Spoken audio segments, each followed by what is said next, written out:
O, ydych chi'n barod i ddod i mewn? Da ni'n dechrau yn y bore, da ni'n cyfarfod nhw wrth y drws. Hei, brawdi! Wel, mor bwysig i pob un o'n nhw gael yr one-to-one a deud enw nhw ac croesawu nhw i fewn.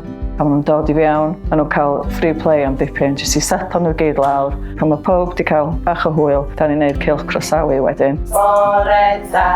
Da ni'n defnyddio Macaton i wneud hynna hefyd. So, y rhai sydd ddim yn siarad, mae hynna'n helpu. A wedyn, da ni'n brwsio danadd. Mae'r sgiliau annibyniaeth yn dod o hynna. Maen nhw'n dod ato ni mor ifanc. Pan maen nhw'n dechrau, maen nhw'n babis yn gadael mam. Ond da ni'n jyst roed agorau iddyn nhw o'r dechrau.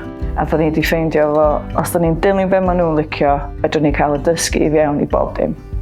Da ni'n tîm bach, ond nod ni ydy paratoi ansawdd uchel o gofal plant. Barod! Da ni jyst gorfod sbïo dros y rŵm a mae'r un arall yn gwybod be da ni angen, be mae'r plentyn yn angen a sut i delio hefo pob dim.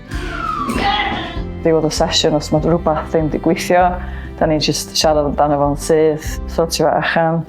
I fi, a'r tîm i gyd, da ni'n jyst caru ein gwaith ni gymaint. Barod i gyrru'r tractor!